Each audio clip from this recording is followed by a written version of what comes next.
that by working together, we can win the first war of the 21st century, and that is the war of cold-blooded killers against cold-blooded killers. The first war of the 21st century, cold-blooded killers against cold-blooded killers. The human mind is like a computer. No matter how efficient it may be, its reliability is only as great as the information fed into it. If it is possible to control the inputs of the human mind, then no matter how intelligent a person may be, it's entirely possible to program what he will think. And yes, it's even possible to program people to laugh at the mere mention of the word conspiracy.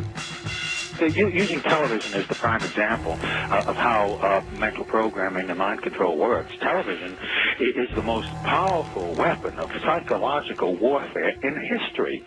And yet television, for many people, is a member of the family in the household. Why don't we do this? Why don't we look at all of those options? You know what really bothers me about your position and other positions?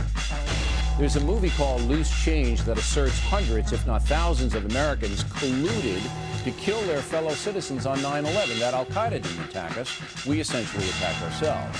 This fairy tale ranks up there with the Holocaust deniers on the vicious scale. We are living in a virtual reality. We're living in a totally controlled environment, an environment that has been created by mass media.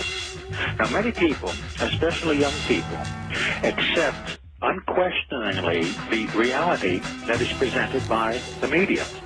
Popular culture, movies, television, music, carry messages about how society works and how people should behave. The ultimate control is to control people without their conscious awareness. Again, television is a prime example. Think back to whenever you have observed young children or older adults sitting, watching television. They have this glassy-eyed, vacant look in their eyes because they are in a trance state, in a hypnotic state of mind. Now, as Charlie Sheen ranting like a lunatic about the September 11th attacks, now word comes that Sheen will be narrating a new film about 9/11 conspiracy theories. Joining us now, nationally syndicated radio talk show host Mike. They do not want you to think too much. That is why our country and our world has become so proliferated with entertainments, mass media, television shows, amusement parks, drugs, alcohol, and every kind of entertainment to keep the human mind entertained so that you don't get in the way of important people by doing too much thinking. You had better wake up and understand that there are people who are guiding your life and you don't even know it. So there, we have figured it out. Go back to bed, America. Your government has figured out how it all transpired. Go back to bed, America. Your government is in control again. Here's American gladiators. Watch this. Shut up. Go back to bed, America. Here is American gladiators. Here is 56 channels of it. Watch these pituitary retards bang their fucking skulls together and congratulate you on living in the land of freedom. Here you go, America. You are free to do as we tell you. You are free to do as we tell you. Oh, good. Honey, I heard on the news that they figured out that the gun, what happened is that there's an echo and that Kennedy was asking Jackie what it was, and that's why his head flew up. Honey, what time's Gladiators on? Are we missing it? Woo, I'm so glad we're free, honey. There has been a long-held consolidation of ownership of the different medias, press, publishing, film, music, television, consolidated ownership into the hands of very few individuals, the multinational corporations. Today, there are half a dozen multinational corporations that are controlling the information and entertainment choices that people have.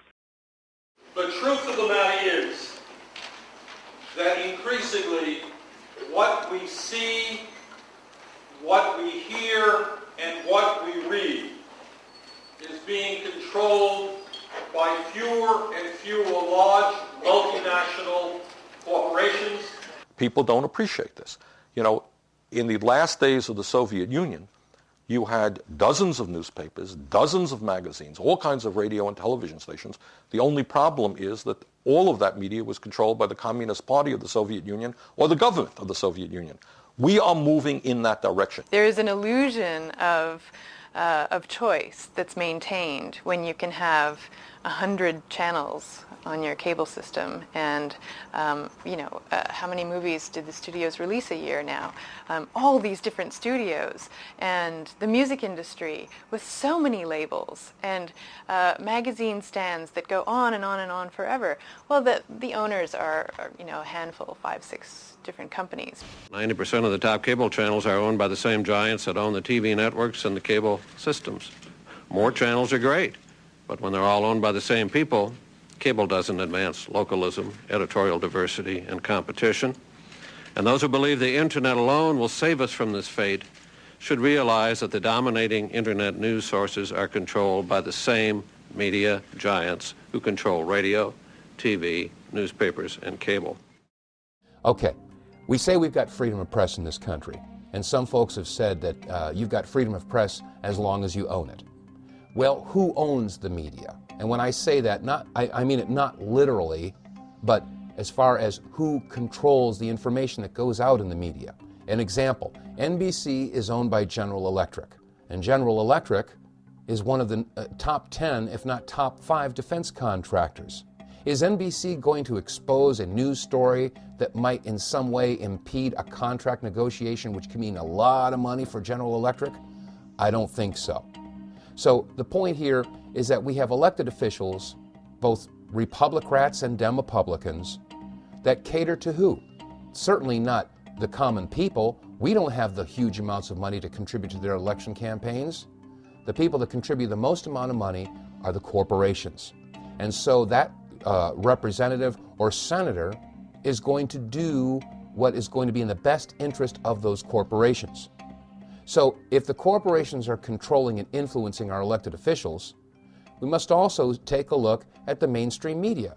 Who pays the bulk of the advertising dollars that keep the mainstream network news going? Is the major corporations.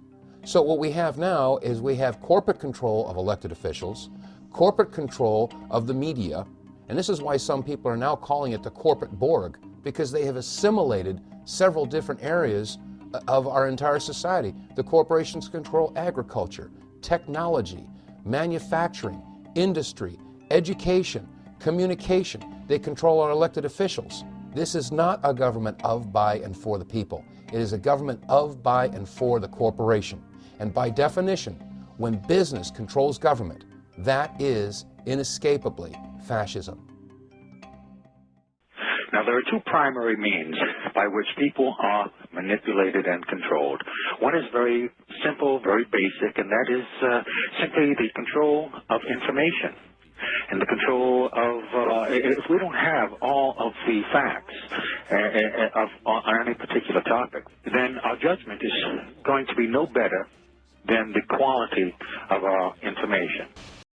America forms its opinions by information that's provided to them. And common sense will tell you that if the information that you get from your mainstream media is misinformation or disinformation or even a lie, then common sense will tell you that the opinion is an extension of the lie. Now, unfortunately, America, and indeed the rest of the world, is getting information that's being massaged, it's being spun, it's being prepared for them for consumption. Television is a massive mass hypnotist to the global mind. And what happens is it is implanting a belief in reality by the minute, and then once we take on that belief implanted, when information enters the eyes, we edit it on the basis of that belief. And so what the global population is subjected to, suffering from, is actually literally mass hypnosis. And when we talk about people who kind of start to see things and see the manipulation they couldn't see before, what do we say about them? What do they say about themselves? They say, I woke up. Exactly what they've done. When people start to go, hey, I can see it now, it's like someone has gone along, like the hypnotist, and clicked their fingers, and it's like, oh, I can see it now. Mass hypnosis. And that is the greatest hypnotist on the planet, and that's the basis of why it was created.